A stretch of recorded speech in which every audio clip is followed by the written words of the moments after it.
Uh, and right now we've got Xenoblade Chronicles Future Connected, any percent casual mode being run by AeonFrodo. Take it away, AeonFrodo. Yeah, hey. So just a quick introduction to this game. So basically, it's a epilogue to the main game of Xenoblade Chronicles, and it turns out it's a very short run. So I can just count down right now. Are you ready on timer? Or Sure am ready. yeah. Okay, cool. All right, 3, 2, 1, and go. Good luck.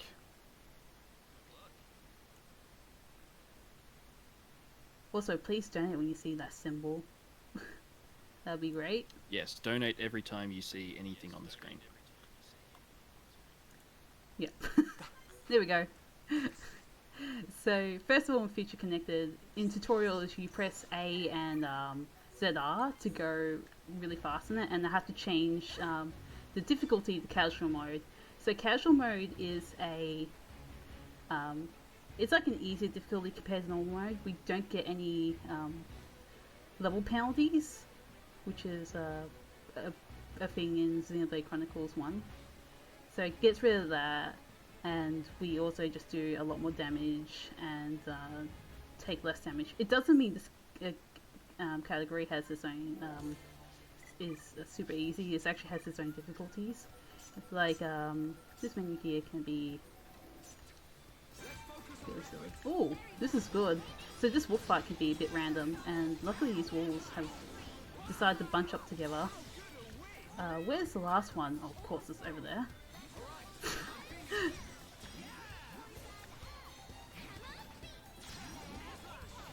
Alright. So yeah, that fight can go either really good or really bad, depending on how the wolves move. Yeah, it wasn't too bad. So the combat in the game is basically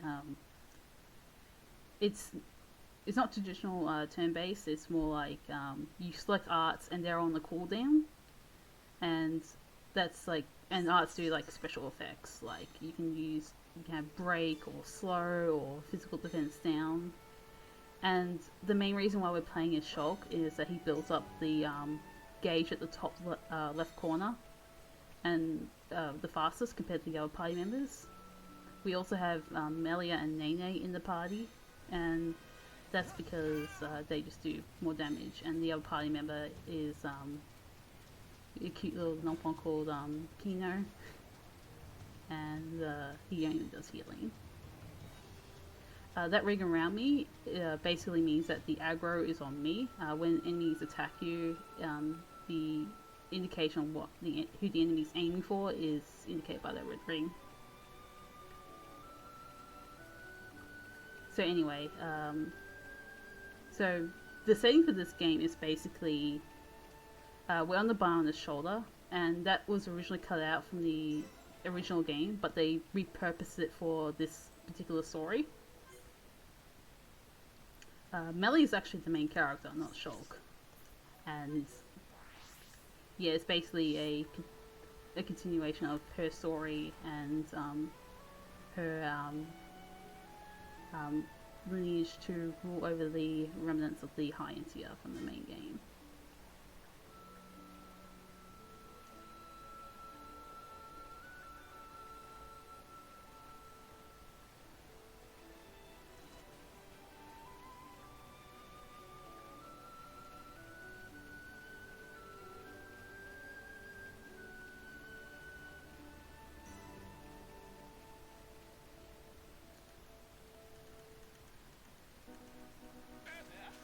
So here, this is a Pond Spectre.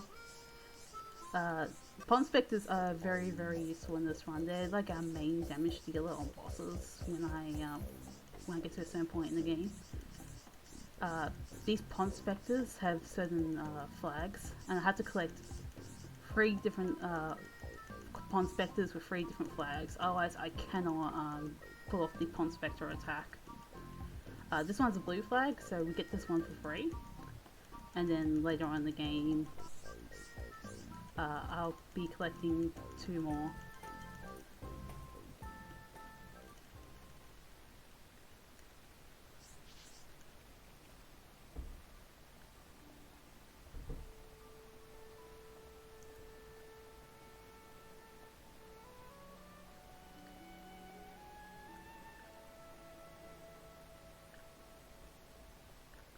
So you might see there's a pond spectre to our left over there. But the thing is, I don't want to collect that pond spectre. It is actually quite that pond spectre has a lot of RNG to it. So what you need to do to collect that one is that you need to get you need to kill 3 fish, and they can move wherever they want. And because Nene is a Nopon, she can't really go too deep in the water. Otherwise, she just can't attack at all. And then you gotta collect 3 moral cobs. They're hard on the map, but the problem is you can get spotted by enemies, and then you can't collect the moral cobs at all. So we don't go for that particular pond spectre. There's a better option later on in the game that we do collect. So for now, we're just collecting landmarks and making sure that that we minimize our movement later in the game.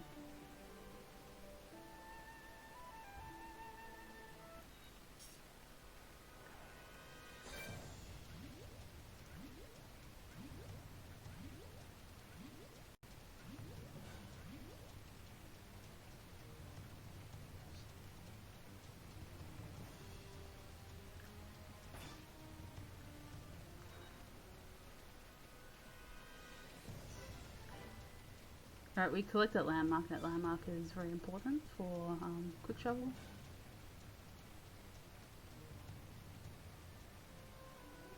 And here we have to approach this pretty carefully. So ideally, I don't want to get spotted by too many enemies here. Otherwise, yeah, that's unfortunate. So what I'm going to have to do here is I'm going to have to wait when I drop down. Just for a little bit. That's in order to not die, basically. To fall damage. So fall damage in Xenoblade is done by increments of 10%, 20%, 30%, no, 20%, 30%, 70 and 70%, and then you just die after falling too far. That's almost like the threshold to dying. So luckily we can just drop there. It actually saves like 2 minutes of traveling, I think, at least. Because you just skip a landmark and going all the way around this path to reach here. So yeah, that's very unintentional that we drop down there.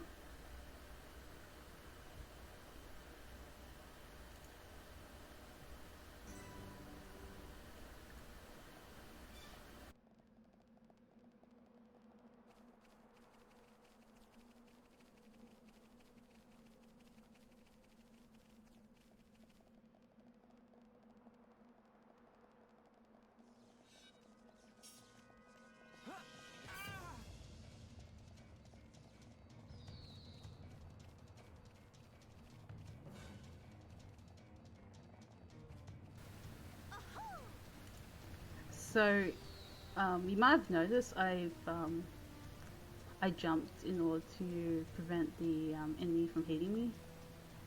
No, prevent the enemy from stopping me in my tracks. So when I get hit by an enemy, you usually get stuns in place for like a second. So when I jump, it's to prevent that from happening.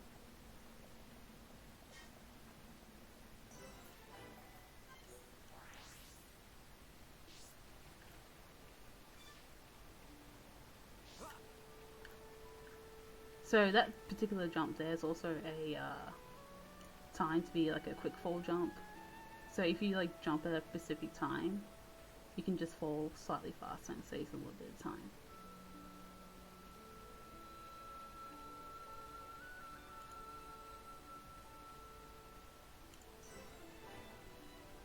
But yeah, as I continue walking along now is a good time for donations. Thanks for that. Currently we don't have any donations to be read, but I'll just give a quick plug. We are Oz Speedruns, or a group who does speedrun events to raise money for charity. For this event, we're raising money for the Royal Flying Doctor Service, who provide emergency medical and primary healthcare services to anyone who lives, works, or travels in rural and remote Australia.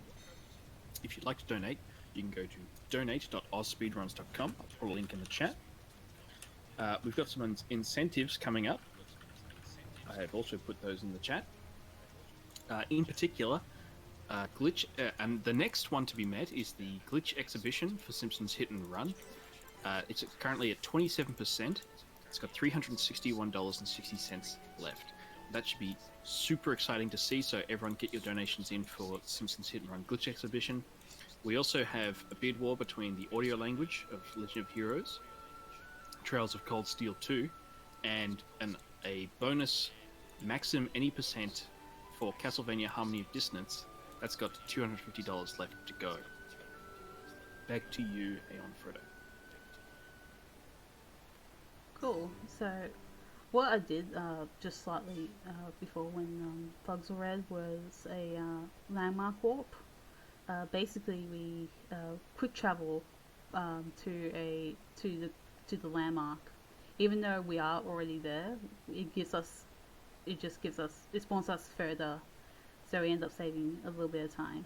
Like that one in particular saves 2 seconds, and then there's another one coming up really soon that saves up to 7 seconds. So in a category that's optimized as this, like every second really counts.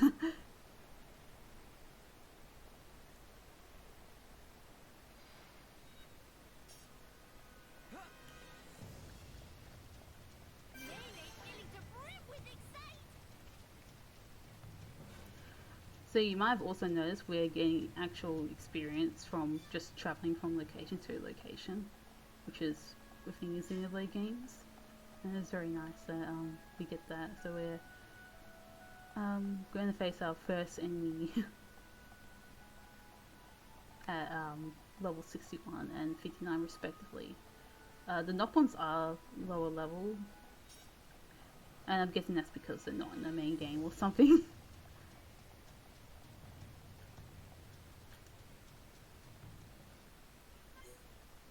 So plot-wise, we just reached Alchemoth, which is like Melia's hometown, but it's very much still in ruin. And we're investigating that Fog King is there, entity called Fog King, which is what shot us down and trapped our party on the Barner's shoulder.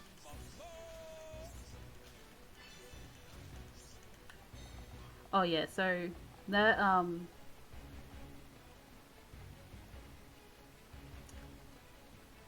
so that Nopon there is a Pond Spectre, and it's the red flag one, so I need to collect them. We also have depending on how much dialogue boxes you can get, you can just save like a couple, like a second or two, because in the main game it usually generates extra affinity depending on your party.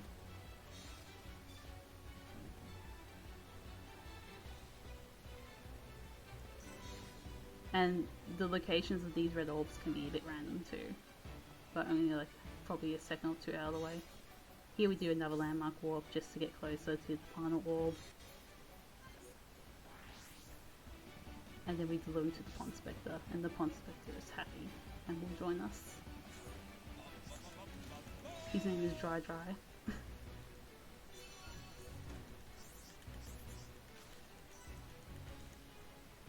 There are 12 Pond Spectres in the game, but we're only going to collect 3 of them.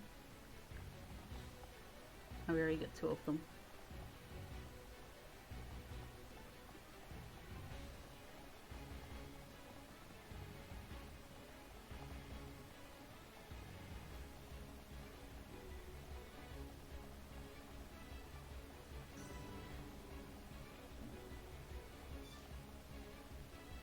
So the first enemy we fight outside tutorial is actually a boss, which is really funny.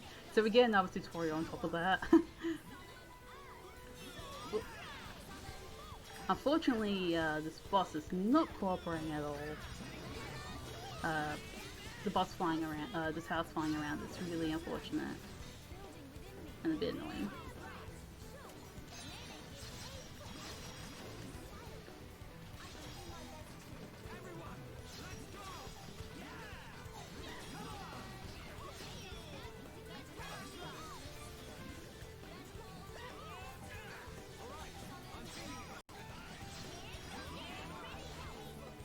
But somehow that wasn't a bad fight at all.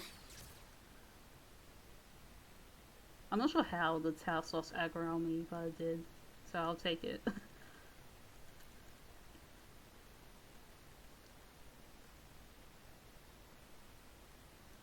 So we find out we can't really touch the Fog King, so we have to find a way to be able to attack the Fog King.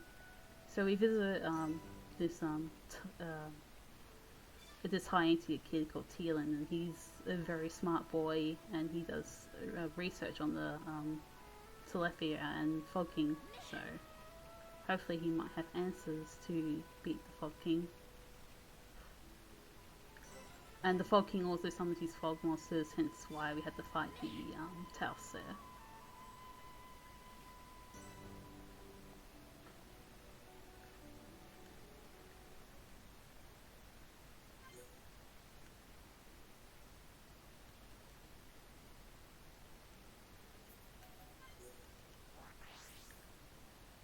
So we're asked to go to a place called Grandel.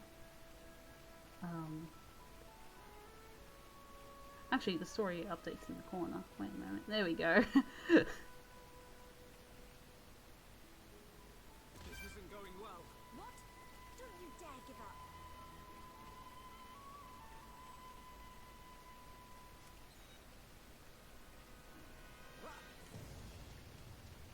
Pretty cool, we can get our law in the corner.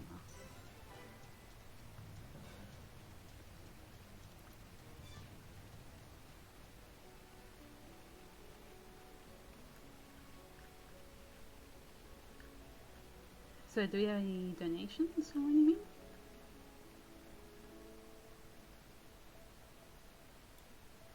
No donations at the moment. Alright.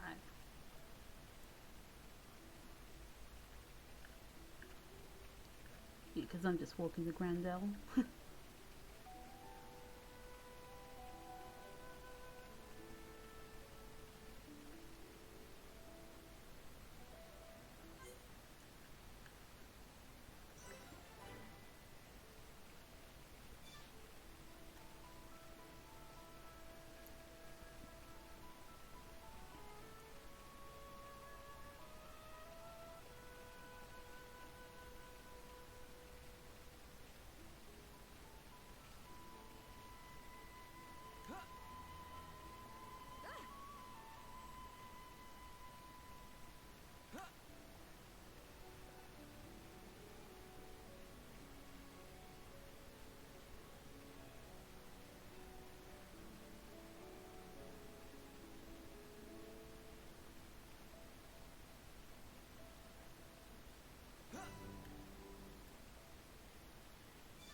I need to be even stronger. So now that we've reached Grandel, there's a few things we have to do. First of all, we have to go for a little bit of a shopping trip. We're going to buy Nene a more powerful weapon.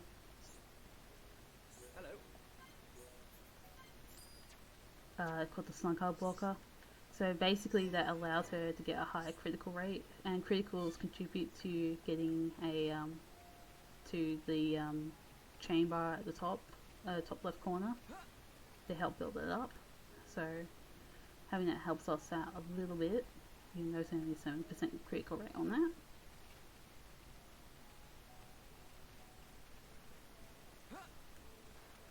And we're going to the specific island here. It not only does it double as a landmark, but we also have to do a quest for our final Pond Spectre that we collect. So yeah, we're collecting the final Pond Spectre now. So there have been two routes for the yellow Pond Spectre. One is very RNG heavy, and this particular route isn't. The RNG heavy route has the potential to save like 5 seconds over this route, but this is way more consistent, and getting perfect RNG is extremely difficult. So this is a much more consistent route. We also get spotted by a giant turtle, but we don't care about the giant turtle. He can just whistle us all at once. So yeah, the Pond Spectre is chilling among these Famil. You don't want to attack those. There is a unique monster Famil as well, but provided that you're not too far to the left, you should be good.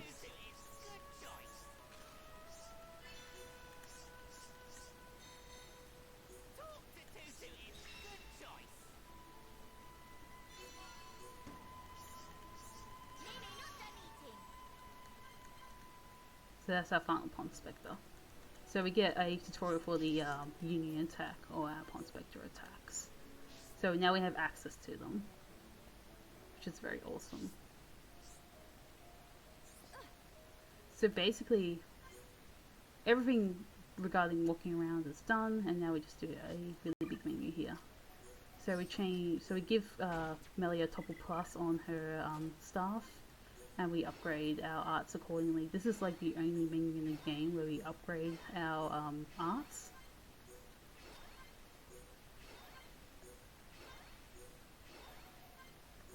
Most important thing is to put upgrades into Starlight Kick, because it's very important for the final boss fight. Oh whoa, that was very weird, but it worked out. So we're going to have one of the most infamous fights in the game, which is the Ponyo fight. Ponyos can do some very bad things if I'm not careful. They have a thing where they can just block the art that you're using right now, so luckily that didn't happen.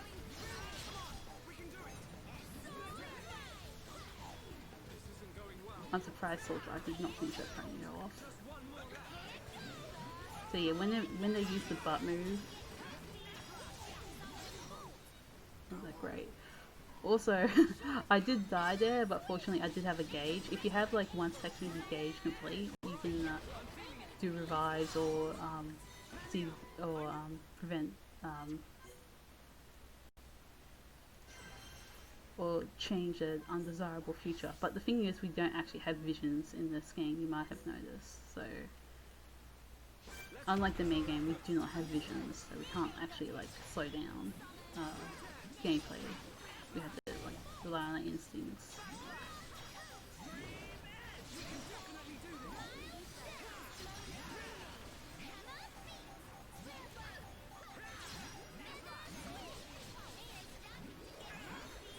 So what draws this apart from the other Xenoblade games?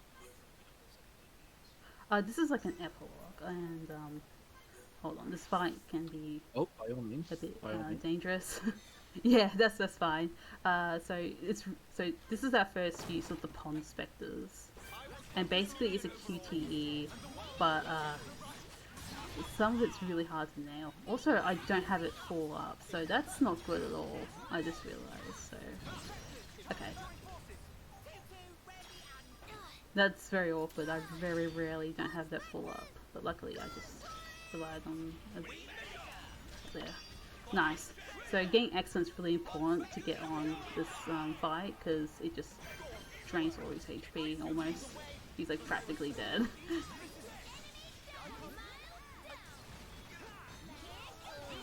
Wow. Yeah, so now that that difficult fight is over, yeah, this game is just really short, and it's actually really good for like yeah, just speeding through it, and it's like basically an epilogue to Xenoblade Chronicles 1. And it just doesn't have any visions and stuff. So the main gameplay of Xenoblade Chronicles 1, that Shaw can see the future with the Monado. And and when you're in a situation where an attack can do like fatal damage, or it's an attack that affects you really badly, like can do a status condition or something like that, it triggers a vision, but we don't have that in Future Connected. So there's no way of knowing until you see what the attack does in a casual, I shouldn't say casual, just in a normal first playthrough of the game.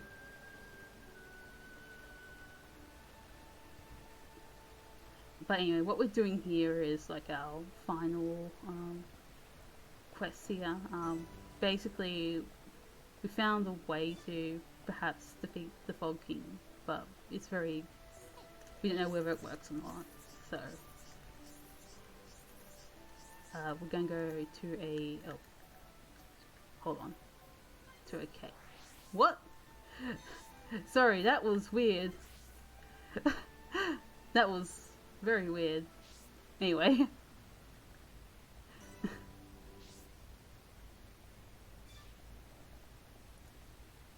So we're in here.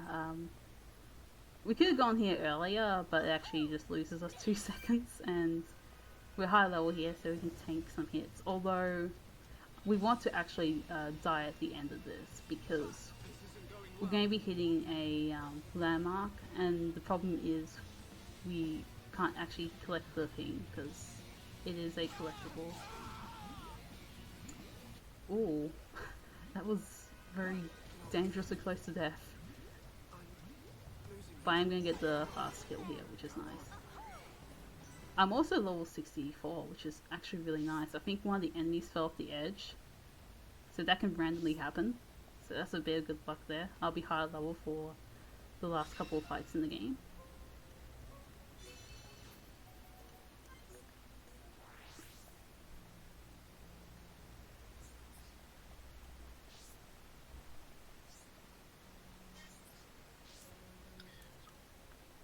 And yeah, originally in the quest you're supposed to talk to Ransom, but we don't.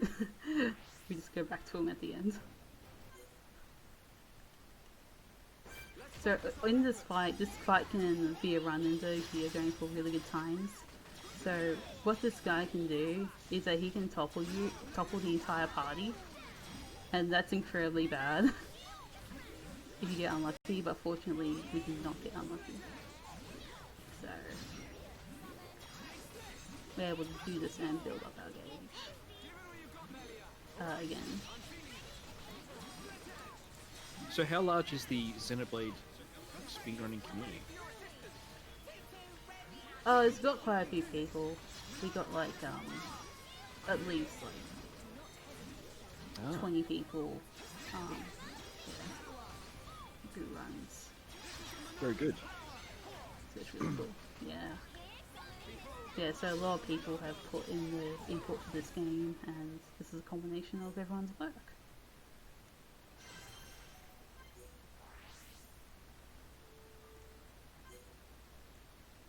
Well, the big route change was figured out by Sonic Shadow Silver, who figured out 2-2 is way faster than the heavy RNG conspect that we do not speak of. So for this particular fight, I purposely failed a QTE in order to not do too much damage to the spider, and that's in order to build up a little bit of gauge for the next fight. Because, yeah, I'll be finding something pretty funny in the next fight.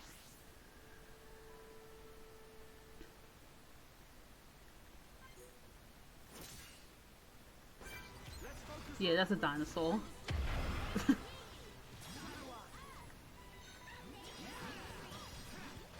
The fight can be a little bit finicky too, because you got these flying enemies called Vangs, and they can actually get out of your Pont Spectre attack if you're really unlucky. Okay, I hear melee use speed break, so you know she uses Starlight Kick afterwards, and that topples. I got toppled! Oh no! So the Vangs can actually topple you. And that's incredibly bad. Well, not incredibly bad, it's just bad. Oh wow, this is... wow, this is a fight.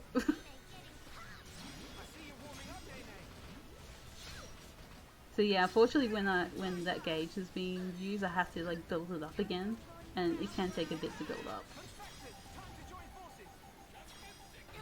Nene would have died to that attack, but luckily I used the Pont Spectre attack just in time. You can survive. Oh wow, that was absolutely terrible.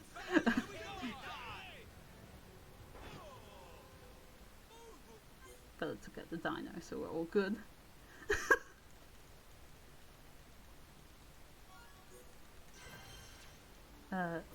So we're on the actual. We're leading up to the final fight now.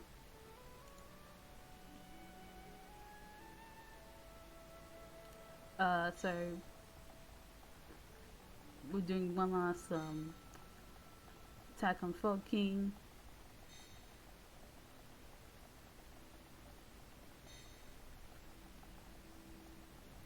I'm going to do a safety save because if you fail the Fog King fight, you're booted back to the start, and the fight takes like 3 minutes on average, or slightly over 3 minutes on average.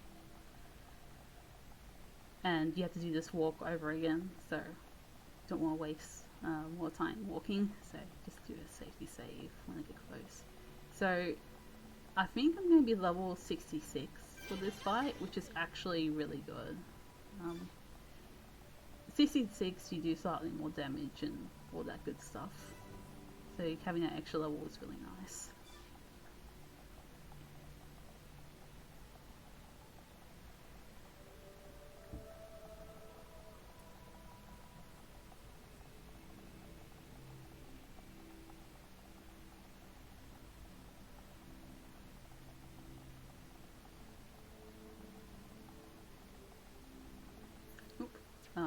That's not the right save button. That is. Alright, cool. So we're fighting Fog King now. So Fog King's in 2 phases. This phase is not too scary, but it can go bad if things can go wrong in this phase if you dilly-dally too long. So Agnar's beam is very deadly in the second phase, but this is not the second phase. Waiting for Fog King to do an attack here. Okay, cool. Mischarge. Really nice because if you stay still during mischarge, it's basically like Magnum Charge, but it doesn't do as much damage, or doesn't buff them as much as the actual Magnum Charge does.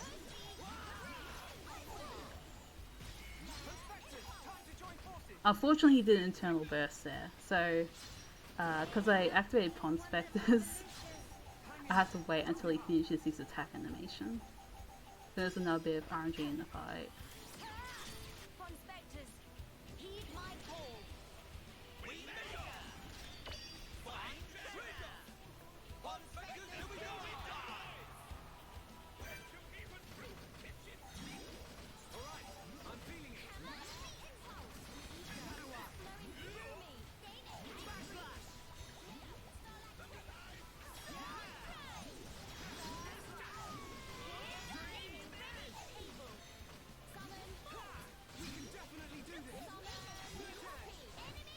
And that's the first phase down.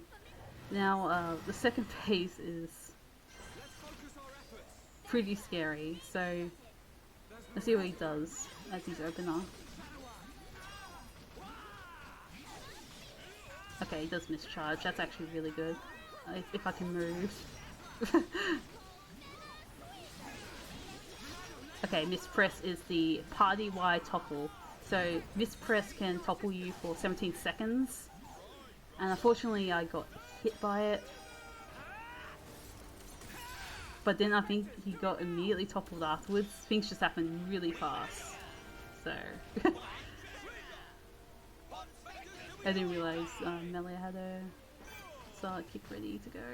I think I'm trapped between Fog King stuff, so I can't really move the way I like to, but it's okay. So getting burst affinities, or just like getting affinities, is just really good there. I need to recover because internal burst can really hurt me, yeah. Alright.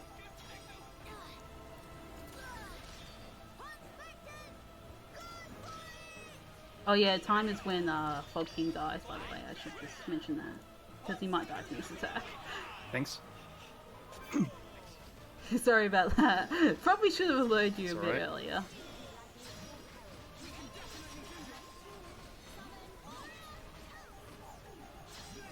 Just let me know. And time.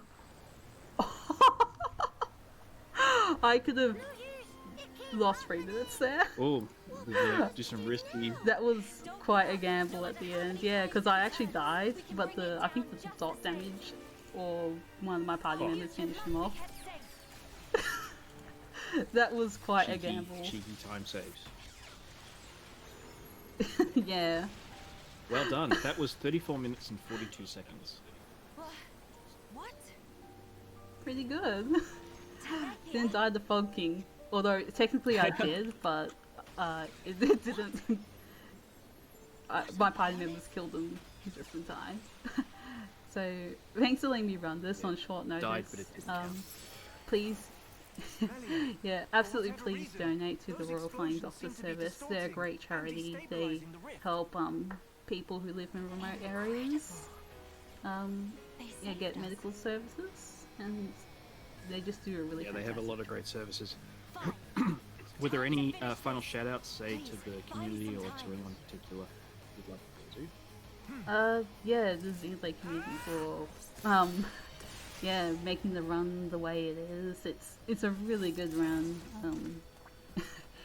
Definitely, there's definitely a bit of RNG to it, but the combat is very fun and makes up for it. Yeah, and in that last... Oh, And you got some very interesting characters as well, like Nene. yep.